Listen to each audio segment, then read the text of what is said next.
We're with Dr. Mike Hannafin today here at the 2012 convention of AECT in Louisville, Kentucky.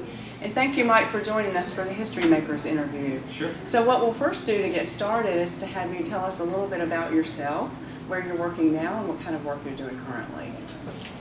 I am on the faculty at University of Georgia, and I direct the Learning and Performance Support Laboratory at the University of Georgia, which is kind of an R&D center that focuses on innovations in technology and teaching and learning, simply stated. How long have you been at the University of Georgia? I'm doing a quick check. I think it's my 16th year, but can't hold me to that exactly. But I think that's about right. Okay, great. All right. Tell us a little bit about the primary focus of your work and your research focus. Well, I'd like to say there's one focus, but probably the best way to describe it is that through the laboratory we've really evolved a couple of initiatives, some of which I have a more major role in than others. But so recently, for example, we've done a lot of work with video analysis, where we've used video to sort of capture and then mark up and evaluate video samples based on attributes and whether or not certain things are or not there. So so a big part of what we did for the past 5 years really focused on applications of video largely in either development or self-assessment or evaluation eventually. And those range from teacher practice to medical school preparation to pilot training. Okay, so quite a variety. Yeah, my real focus, so the things I've kind of done most, sustained most, is really on sort of the trying to work with issues about how do people actually come to grips with understanding things where there's no real structure to do that. Some of those occur in school, some of those occur when we go home and need to do something, want to figure something out, and we've got this world of resources out there that are there. And so the good news is there's tons of stuff out there. The difficulty is that it's rarely organized to get at what I want to learn at that time. And there's a lot of competing, somewhat very contrasting or contradictory information. So we've been very interested in sort of how do we help learn, how do we guide people's ability to make judgments about what they're learning or not learning when they have or have not learned, when they're in these kind of open-ended environments. Okay. Tell us a little bit about how you got interested in this field. Well, it was probably like a lot of folks. It wasn't one of these great plans. I was a school psychologist for years and years, and moved to Phoenix, and I actually thought I'd do my doctoral studies in school psychology. And when I went over and started looking and talking to people, I realized I didn't really like what school psychologists had to do. I didn't like what I was doing all that much, but I thought it would be more if I did it as a doctorate.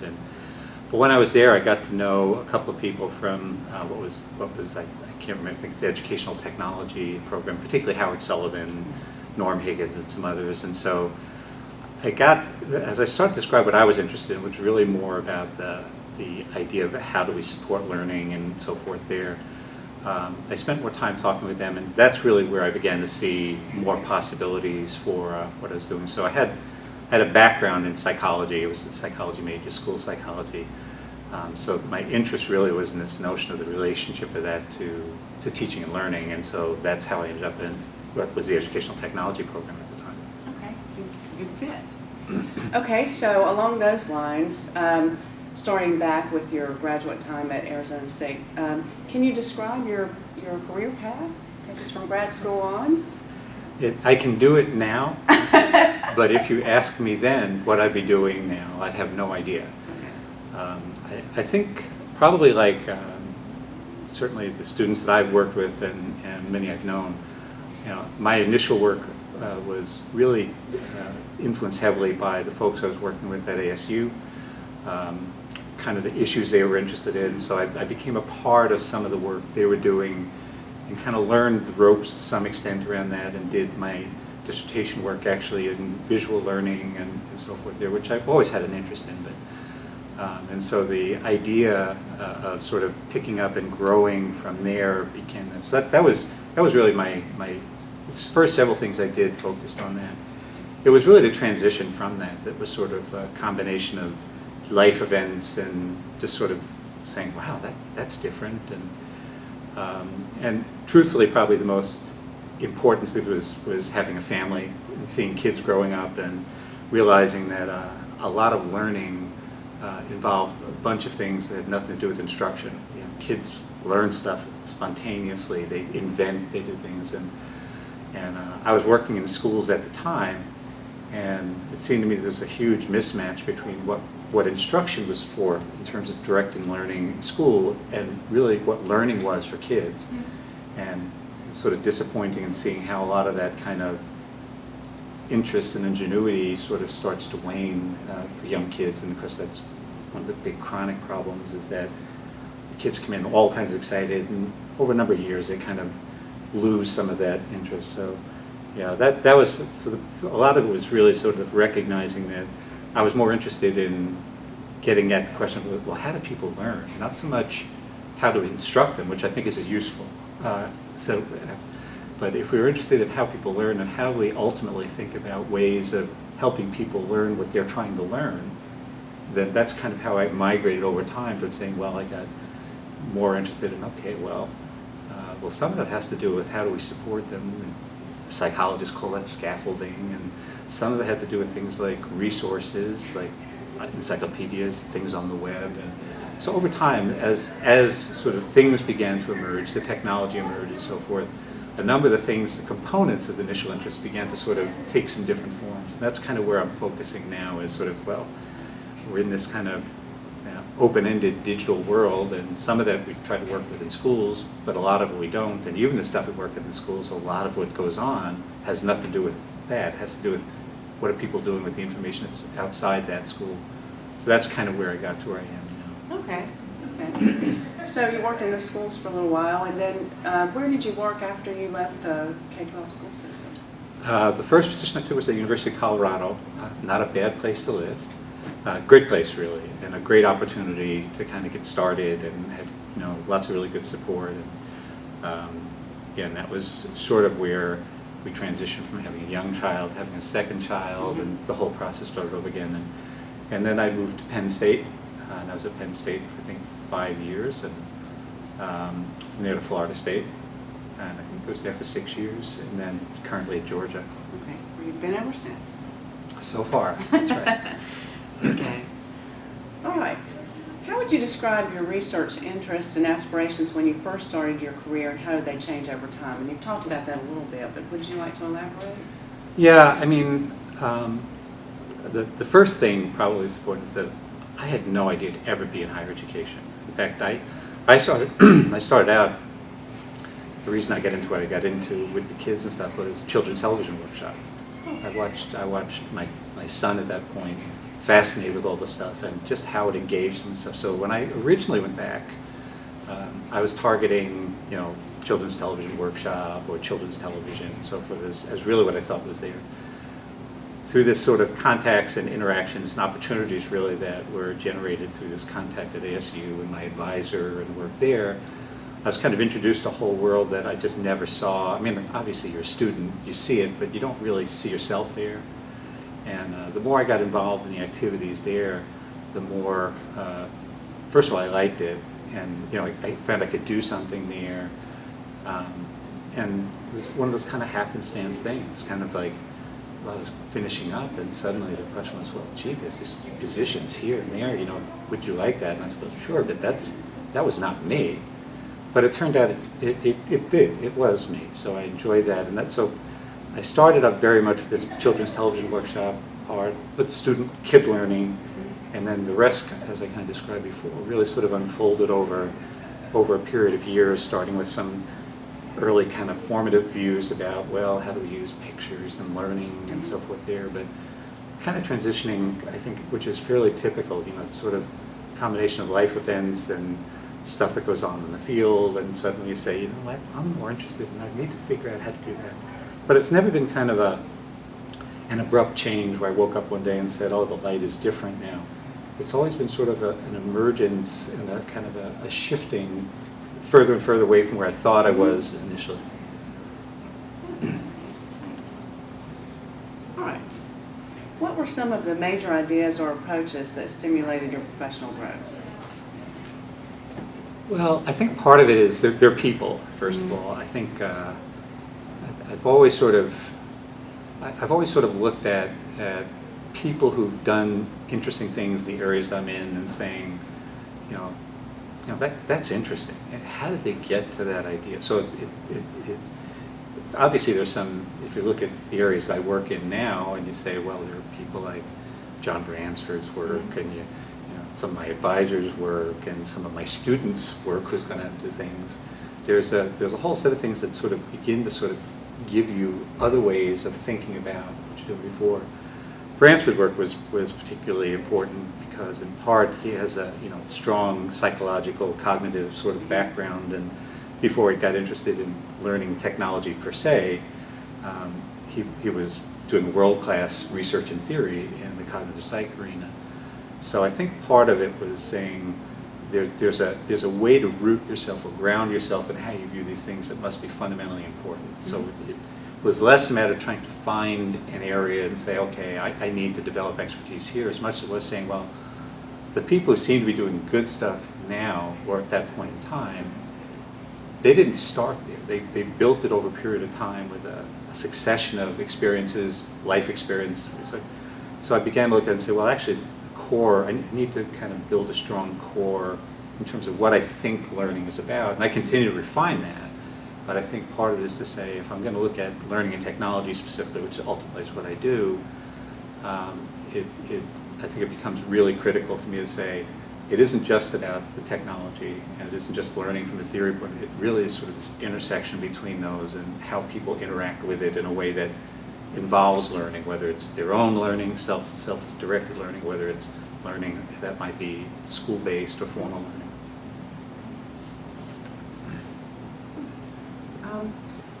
What have been some of the most important trends that you've encountered in the field during your career?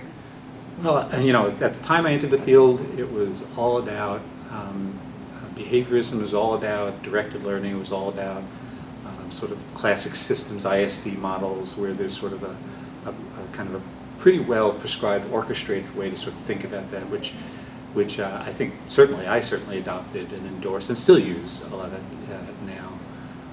The big changes for me personally were sort of moving beyond and saying, well, I'm also interested in kind of trying to understand why some of those things might happen. That was sort of my emergence, sort of a cognitive view about learning. And so for me at least, it wasn't enough to say this worked, therefore it's good. It was more a case of saying, well, why did it work for you but not for me? Or what are the kinds of things that? So I got more into the business of what the individuals do when they think and learn. And so that to me was a big part of that transformation there. And then over time, again, with the sort of shifts in user-based technology, obviously this is going back far enough now, but the internet and so forth, which, believe it or not, was just barely taking it when I was there, but just seeing how that's changed and morphed over my 20-something, 30 years, whatever it is now, since graduation, that's become kind of the almost the test bed for looking and seeing, well, so what's going to happen next? That just came from Elliot Soloway's presentation, and so now let's focus on not just mobile devices and so forth, but sort of mobile devices and the notion of really self-designed, self-directed learning, where there's a lot more individual sort of regulation of learning by doing. And so it seems to me that for me, and I think this happened to some extent in the field generally, with sort of interest in constructivism and the interest in that these sort of frameworks and models that support different learning environments or designs have some sort of fundamentally different underpinnings. Some of them are rooted in particular kinds of psychology, others the pedagogical strategies that seem to align with them and seem to be more consistent with one type or another. And so I became interested, and I do think that for me at least, the focus became, so do we, and as I said, I still use behavioral principles all the time with a lot of things, but I like to think I have an understanding of when I'm shifting a strategy based on a different set of assumptions about the nature of how learning is occurring, and whether it's you making particular sense or you understanding what I want you to know, and how it is that might be supported and so forth. So that, I think for me, because this is a big shift in epistemology and sort of a theory, but that complemented by the corresponding shift in technology and suddenly what all was possible, much of which may be very difficult or counterproductive to some forms of learning, but very necessary for others. May I ask a related question regarding your statement about using components of behaviorism sometimes, but making a shift when needed? Do you think most instructional design practitioners today would use an eclectic approach, or just in application? Do you think that's happening commonly? I think I'll say yes and no, because I can get by with both because I can explain it.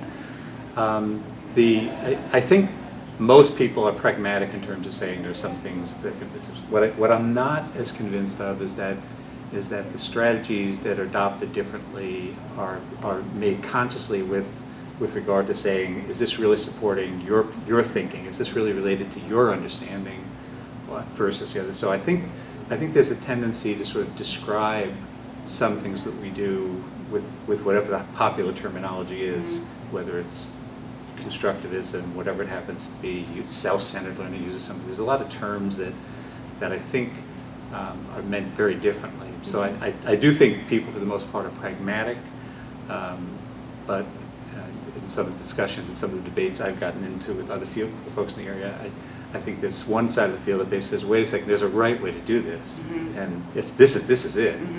And there are others who say, well, actually, there are probably lots of ways to do that. Maybe this is it, or maybe we need to study more about that. So I think that the field is kind of at a point where we have a lot of these possibilities, but not necessarily a lot of really strong either theory or research to kind of say, yeah, but this is more likely to be successful doing that than the others, particularly when you get to these user-centered designs.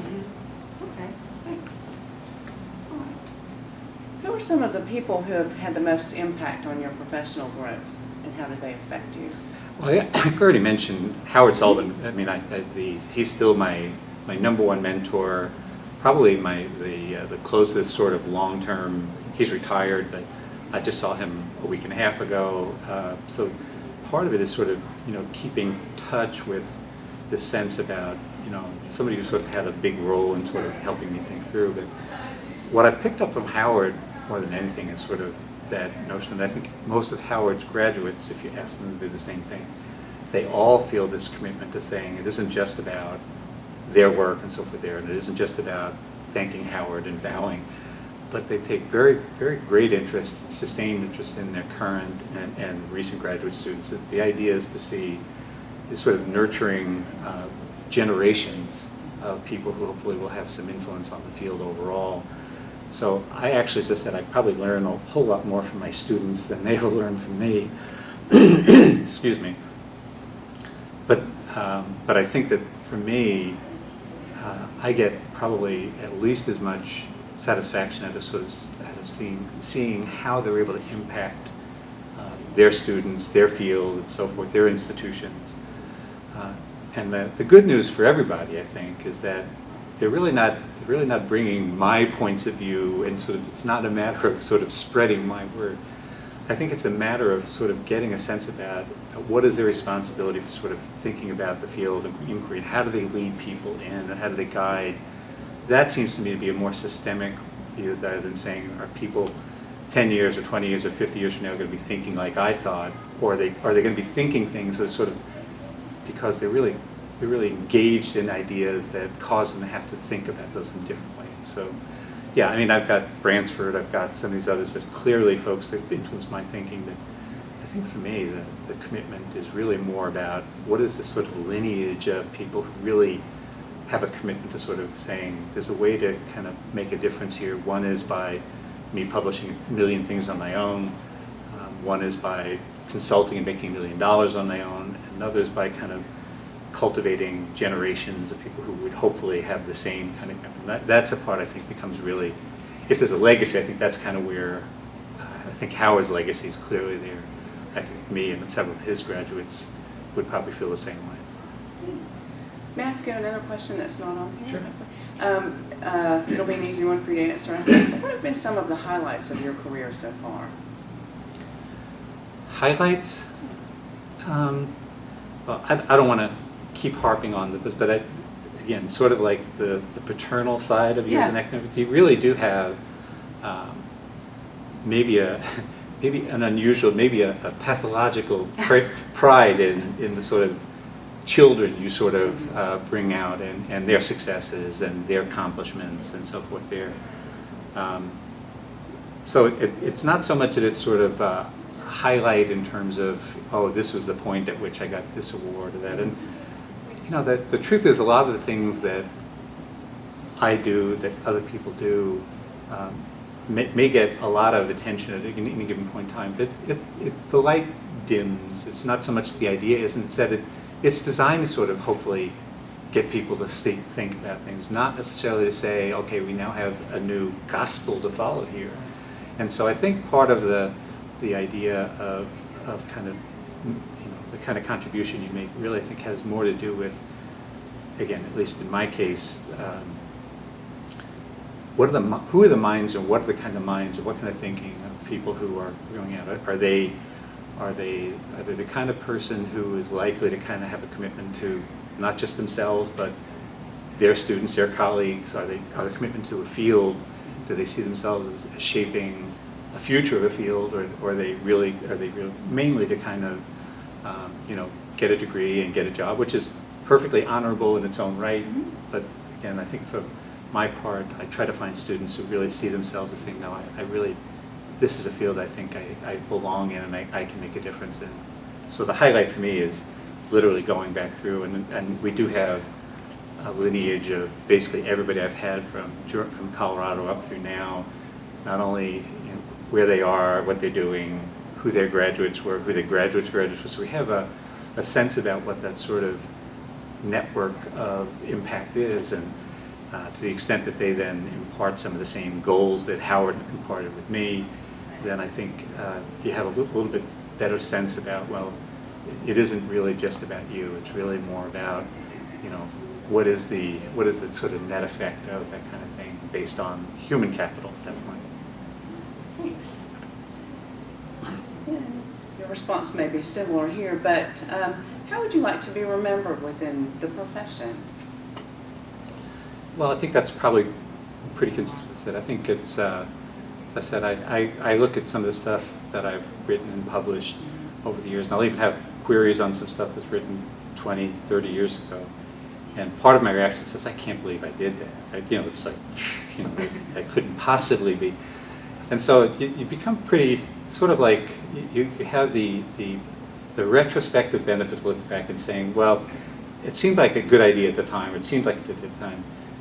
But it isn't necessarily something that's going to be a long-term part, even though somebody may ask you for clarification what you meant in 1981. And I'll say, I'm not sure you can even remember, but I think this is what it is.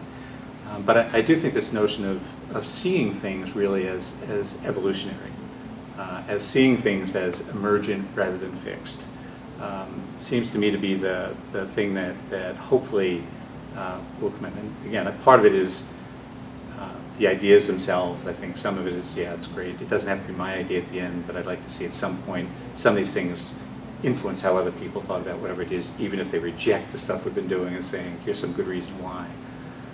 But then again, for me, ultimately, it's what's the lineage over time, and is there, you know, when I look back, which is sort of what the question is getting at, what do you want to be remembered by? If it's not a gold watch, what are you going to be remembered by? I think it really is sort of looking back and saying, well, let me see who's out there, and let me, you know, take some pride in what they're able to do. And again, that may be the father part of being, but I do think that, to me, that is the trick. Well, thanks, Mike. We Sure. really appreciate your time and your contribution. Great. Thank you. Thank you.